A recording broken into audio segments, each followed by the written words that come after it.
not this is considered realistic. Okay, that was one of those situations where I was talking about where I let go of the cursor. Like I stopped touching the screen and it just kept digging. That has been happening a lot. This is a single player survival world, SSP. That should not be happening. That is quite definitely a bug.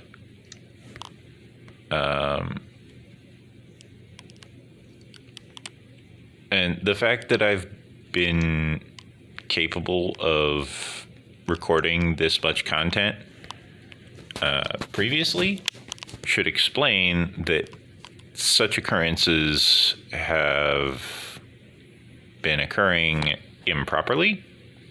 That being said, I'm decently sure that for some reason that is probably an error within the phone, because it seems that the touch sensors also are not reporting that the touch had stopped.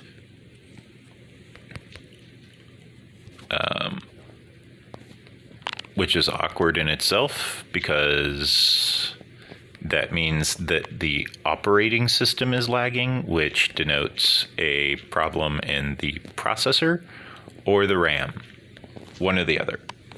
Not necessarily a mutually exclusive problem. Could be the processor, could be the RAM, could be either one. I don't know which. Point is, there is a problem. You know, what that problem is, no idea. But there is a problem. That much can be verified.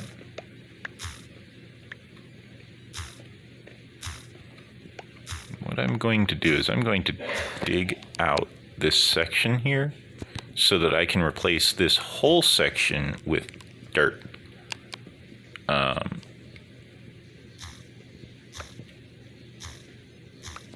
That way, if I end up needing to dig out this section later, I have plenty of dirt that I can just dig through instead of needing a pickaxe and, you know, possibly finding ores and all this other stuff. Instead, it's just dirt. More dirt. You know?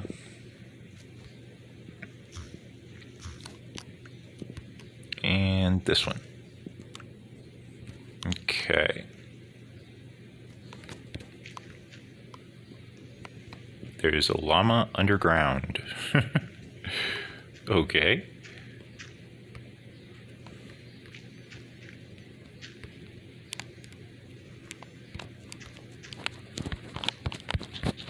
I know there's a llama underground because it's trapped in water. I recognize the motions that it was making.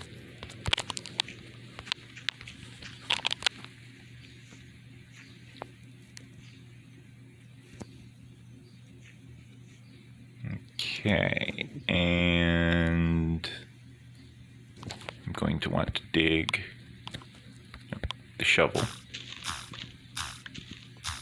this layer.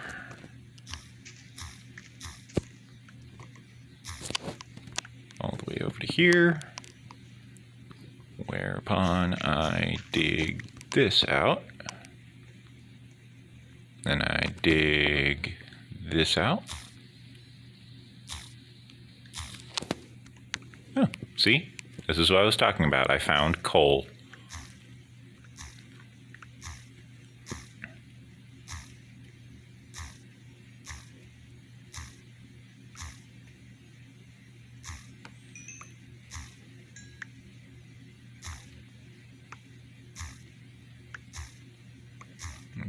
Okay, and there we go. Let me dig out this coal, of course. I shall replace this part with cobblestone so that I shall know that I was here.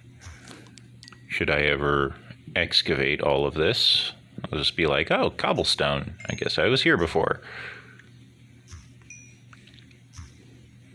cobblestone always denotes one of two things. Either a player has been there before, or there is lava with water nearby. And since we are at Y level 71, the odds of it being lava are so incredibly low that no one would ever suspect lava. Simply because it's just not likely at this Y level. However, a player is quite likely to have placed cobblestone at this level, simply because players dig a lot of materials. So possibilities of a player placing the material of cobblestone, high. Possibility of a lava source placing cobblestone, low. At this Y level. At lower Y levels, or in player-made farms, such things are actually quite high. You could have a cobblestone generator, or cobble gen as it's known. And Cobble Farms is another name for it. These specific builds are designed to generate cobblestone. So it makes sense that you would find cobblestone in such a farm. Usually those farms are designed to have a location where the player is capable of collecting all of the cobblestone into one location, where they then proceed to break the cobblestone all at once instead of needing to go through and wait for each cobblestone to be generated. Instead, they will use pistons to push the cobblestone around and allow them to coalesce it into a giant block where the player then breaks it on their own.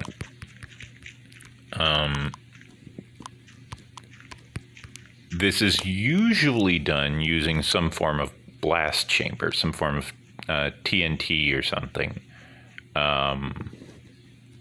However, it's also possible to do it manually in order to prevent needing a TNT blast chamber.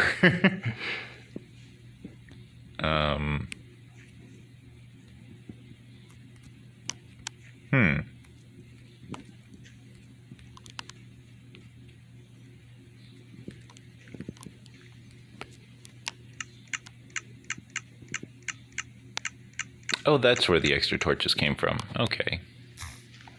I was like, where are these extra torches coming from? Turned out they were over here. So there was one there, I think. Yeah. And 1, 2, 3. Place. 1, 2, 3. That one's already got one. Diagonal. Check. Diagonal. Check. Okay. So that has been replaced with dirt material for the entrance. Makes it easier to manage if I want to modify it later. Because I can just walk up and just boop. There we go. Hole in the wall for whatever I want to put there. Currently I'm putting dirt there.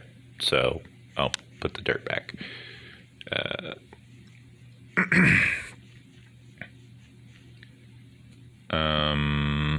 Let's see. So my base is quite easily found, as this is very close to spawn. I do not have the massive map anymore. As previously discussed, I fell in lava one episode, or between an episode, I should say. I was exploring and I fell in lava and I lost the map. So I don't have that giant map, but I do have this map. And this map is more than enough for what I need currently, as I am just working around my base and I'm not really needing to worry about all kinds of different other things.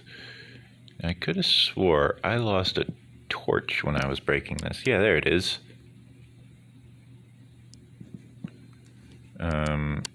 I should handle that drowned before I go down there.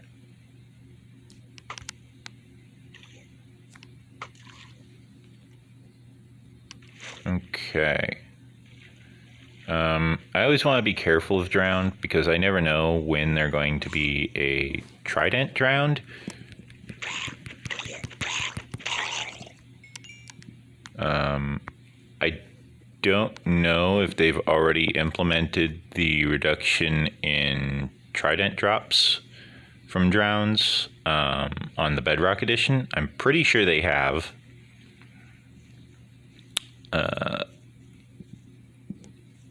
However, I'm not entirely sure about that.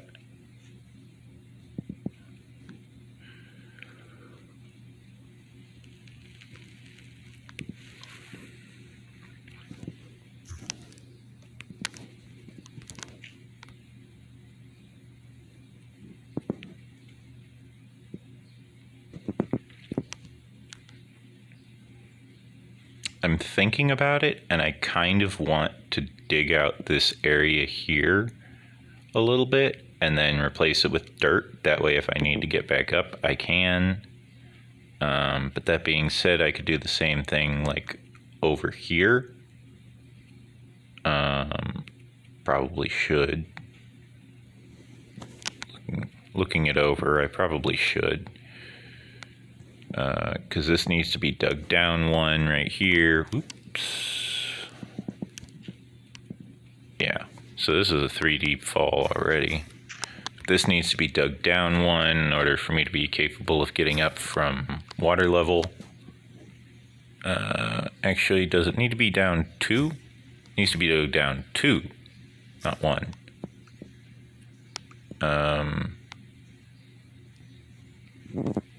So yeah, now I can get up over here, kind of. This is what I was talking about. Like, this is what makes navigating up to my base difficult.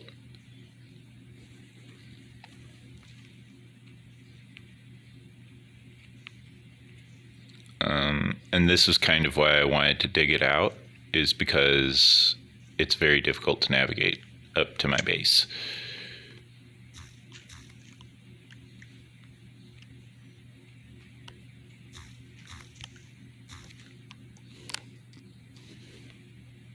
So let me dig my way back to my base. And now I have a path up to my base.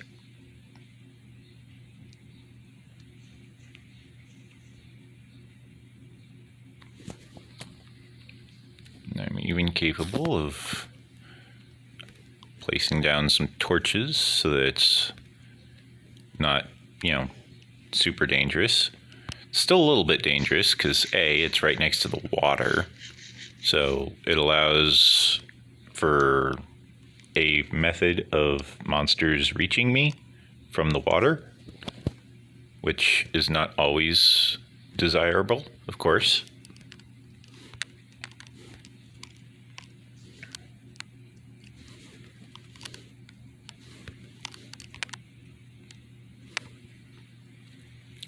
However, it does also offer a bit more security in the fact that I am now capable of properly lighting that up.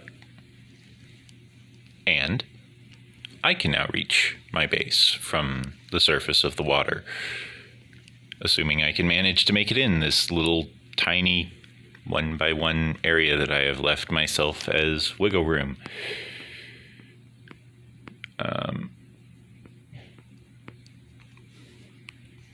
So yeah. But yeah, C Sharp is a difficult language. C++ is a difficult language. However, I do know that the C Sharp and C++ languages have been known to be quite secure. From what I've understood of the Java language, the primary security vulnerability of the Java programming language is that it's just everywhere. Like, you can find Java pretty much everywhere. And as a result, the vulnerability of having a Java-based system, whether it be Minecraft or even an operating system, is that since it's everywhere, it's easy to find the resources in order for the system to get compromised. However, since Minecraft operates in a very isolated manner, very isolated fashion, Minecraft has a limited level of vulnerability to actually be vulnerable. There's not much to make vulnerable in the Minecraft files, as long as you remember to download Minecraft through the official channels. So you want to download Minecraft through the Mojang website. Yes, it is a company that is not based in the US. I understand that. However, you need to also understand that they have US servers. They have US mirrors. So they have dedicated United States content. And if you're worried about, well, will it support the US? Well, yeah, there are US companies that are being paid lots of money in order to allow people to download the Minecraft software. You just need to make sure that you get it through the Minecraft website. And once you get Minecraft to the Minecraft website or through Google Play Store, the Google Play Store is, of course, officially licensed to sell Minecraft. Once you manage to acquire Minecraft through the proper channels, there really is no method which can be used to exploit Minecraft outside of something so incredibly complex and convoluted that it's really not worth it, especially since it would definitely show up as some form of abnormality in the system. It is not a normal behavior, for example, to need to enable permission for something right when you log on. That's not normal.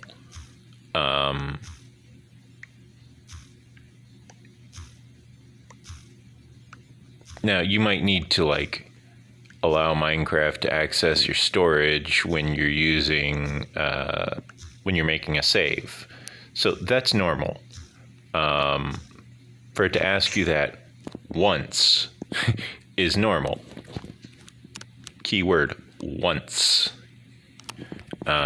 If it ever asks you again, you really need to be suspicious of that, because if it's already supposedly enabled, then it should not ask you again. These are the basic security issues that make people consider Minecraft to potentially be not secure, when Minecraft is incredibly secure. The Minecraft realms, for example, are private Minecraft servers that people have publicly paid for and publicly are running. You don't want to use toxic servers, of course. You don't want to, you probably don't want PvP servers, because PvP servers, well, are PvP. PvP isn't very fun, in my opinion. I don't like PvP. I've never really enjoyed it. The whole concept of fighting each other aggressively is just boring and overdone to me. I understand that there's like first-person shooter games and games that are dedicated specifically to player versus player content. However, player versus player is boring. It's an incredible waste of energy. It's not very satisfying because, yeah, okay, you get some stuff, blah, blah, blah. You know, you get to take that guy's loot. You get to take everything that he worked so hard building up, and you get to just break it. You know, you get to use it against him. You get to do whatever you want with it because you killed him. Okay, great. However, that's not very entertaining. It's quite boring, in fact. And as a result, you kind of don't really keep very many... you don't keep a solid audience with that kind of content. If anything, you lose audience members with that kind of content because your audience either wants to come join you, or your audience will want to play against you, or your audience will want to basically find some reason to stop playing, because that's just how competitive games are designed. They're designed to get people to want to play, and I'm not really into that kind of game where it's designed to get people to want to play so that they can compete against each other. I'm more into games similar to Final Fantasy XI, where they're designed to get people to play together, to cooperate and work against a common foe. You don't want to just fight. You want to fight together. You know, that's why games like Don't Starve Together are so popular, is because you work together. That, and because you die really easily and in really silly ways on that game. So that's why the game is so popular. If you're wondering, how can I prove this? You know, what proof do I have for this? Well, I could look at the sales report and that would tell me.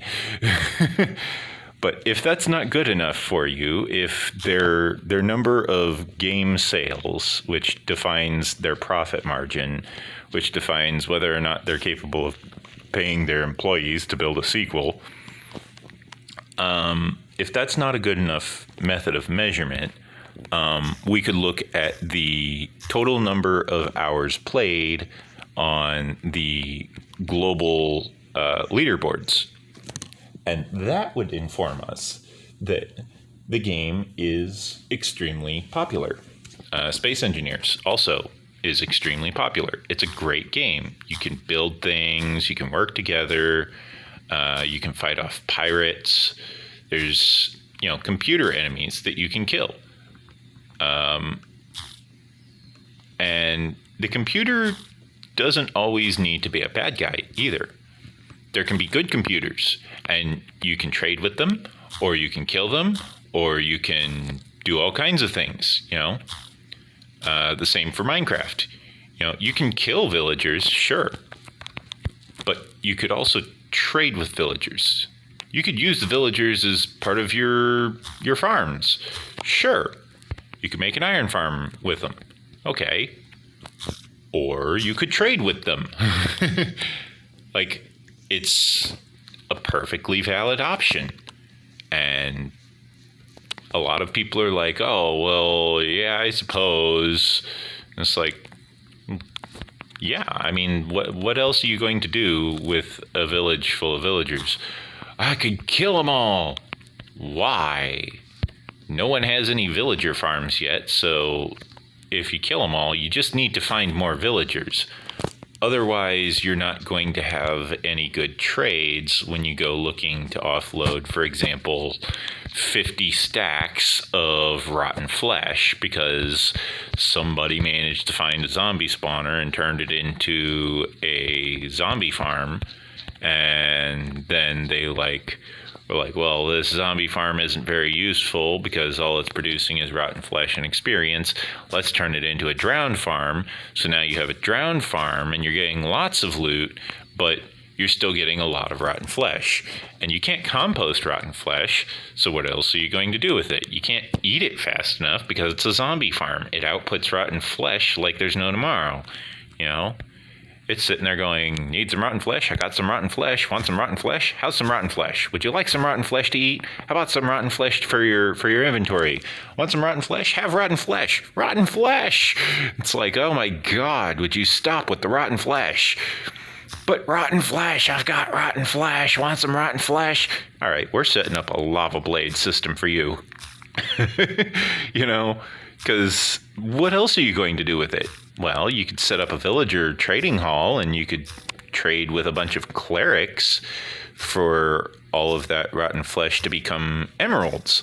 And now you don't have a rotten flesh farm, you have a villager trading hall farm, which allows you to fill up your inventory with rotten flesh and then take that rotten flesh and trade it to villagers so that you are getting vast quantities of emeralds, and those emeralds are then turning around and being used to power your sand farms, your quartz farms, your various mending enchantments that you're going to want are all powered by this rotten flesh that you're getting from this zombie farm that was set up. And the only reason that you're making any profit off of the deal is entirely because of the fact that you were smart enough to not kill all of your villagers. If you did kill all of your villagers, you need to go and find more villagers. You need more villagers because you need to you need a villager breeder in order to have all of the villagers that you need. Unless, of course, you're using some form of Minecraft mod that is allowing you to bypass that requirement. I think mine colonies might have a way of bypassing the requirements of having a villager breeder. I'm not positive on that, though. And if it does, I would need to look that up. I know Direwolf20 is doing a Let's Play series on the Mine Colonies mod, and they are quite decently advanced. They have a lot of automation set up. They have a lot of villagers set up. They recently figured out how to automate a lot of different content in that. And they've been just going through, upgrading all of their buildings, doing all of their research, and they're doing quite well. And I applaud them for that. You know, I love the content. Keep up the good work. However, I don't know how to operate that mod, so I don't know if there is a breeding mechanic. I don't know if there is some form of building for that. I have no idea how it operates on that respect, and I have not actually invested the time to watch his series to learn if there was some form of method for that, and I just missed it. I need to watch more of his series, basically. Which I don't mind. I don't mind watching Direwolf's Let's Play series. It's a great series. He spends a lot of work in the base. He spends a lot of time in the base, which is a good thing because you want to build your base. Not many people enjoy seeing the base sometimes. It's understandable. Bases are sometimes boring. Like mine. Mine's mostly just a dirt hut built into a cliffside.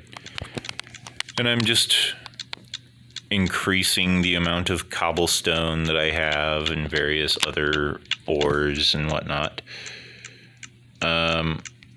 Which is fine. Like, it's gameplay. It is content. Make no mistake about that. It is content. How enjoyable the content is can vary based on the person.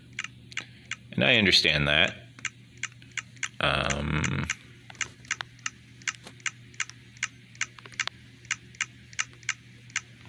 then I put the coal away. I'm going to need to make coal blocks soon, so I should do that now, actually. How many coal blocks? 5. Oh my. Okay, I put the coal away again. Store up the coal blocks. I'm up to 43. So yeah, now that I've switched to kelp, the amount of fuel in my furnace is not something I need to worry about anymore.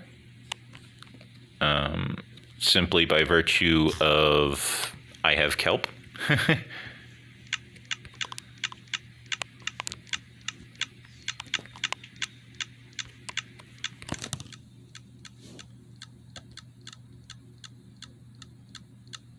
Right, that was where I put the grass blocks. Okay, so I'm going to... Which one am I going to empty out next? Next, I'm going to empty out this one. 1, 2, 3. 1, 2, 3. Oops. 1, 2, 3. 1, 2, 3. 1, 2, 3. 1, 2, 3. Now I drop all that, and I pick it up, and it auto-fills all of the stacks and leaves my hotbar with the remainder. Useful trick. I shall stop the video here. Remember to like, comment, and subscribe. A lot of my viewers on my channel have not yet subscribed, so make sure you subscribe. Make sure to like the video, make sure to comment on the video, make sure to hit the notification bell so you are reminded to watch my videos whenever they are released. That way you're notified and you're capable of watching it before all of your friends, and you're capable of saying, hey, wait until you find out what he was up to today. And they'll be like, wow, how do you always know all this stuff? And you'll be able to go, simple. I subscribed and I hit the notification bell. And they'll be like, wow, you can do both? And you'll be like, yeah. And they'll be like, really? And you'll be like, didn't you watch his videos where he explained all of this being capable? And they'll be like, no. And you'll be like, well, there's your problem. And then they'll start subscribing. And then you won't have to tell them all the time. Knowledge is power. And so are infinity gauntlets. But you know what? We don't have infinity gauntlets in vanilla Minecraft. So instead, we shall work with knowledge, because knowledge is power. And some Enderman... No, wait, no. This was me. I was like, some Enderman came along and ruined my perfectly good grass. And then I realized, no, this was me measuring out how far to chop back this cliff. And it's like, no. I like it better like this. I'm looking at it at how far I would have to cut the cliff back. I like having this massive plateau. I don't really want to cut the plateau back. So instead, I think I will make the stairs this direction. I'm probably going to cut this back over to like here, and I'll just have multiple stairs from multiple directions. So like I might make a staircase, for example, going up over here, you know. Let me see. Let's see. I can count the torches. Where would I start it? Where's the water level? Ah! Ow. Twice. Okay, so let me try that again. Whoops. There's a drown swimming at me. Swim past him. Check where I am. Ah, here we are. See, this is why I made the staircase. Now I can just jump up, jump up, jump up, jump up, jump up. Jump, jump, jump, jump, jump, jump, jump. And here we are, all the way at the surface again. Okay, so I can count the torches. So assuming I want to start it here. Didn't mean to put the dirt block, but good marker. So assuming I want to start it here. 1, 2, 3, 4, 5, 6. That would actually be accurate. Yeah, I could do that. I could cut a staircase from down there up to here. And that would be, yeah, that would be like right about here. So that would come up around here, and that would work. That fits. You know, just put it right here. Have myself a nice little path that I can climb up from down there. And I'll do that probably over here as well, so I don't have to go all the way around the cliff each time. And then probably another one going in this direction, so that I'd come up from this direction. And that would work as well. As far as over this way, I've not mined out that area yet, and I really do need to start building my base more vertically so that I'm capable of making use of all of this extra space above me. That being said, fun fact about the Egyptian pyramids, they were built from the ground up. So this is the perfect place for me to build a gigantic Egyptian pyramid. But that's for a very distant episode. For now, I still have a few more episodes where I'm just digging out this floor. And I shall end the episode here to avoid going over my 2 gig size limit for my video. I'll end the video with sleeping in a bed so that I just have that. So be sure to make sure to stay safe. Make sure you check out my Patreon page in my About section. And of course, make sure you stay healthy. As they say in Canada, keep your stick on the ice. We're all rooting for you. Means stay safe, stay healthy, stay well, and be well behaved. Have a good one.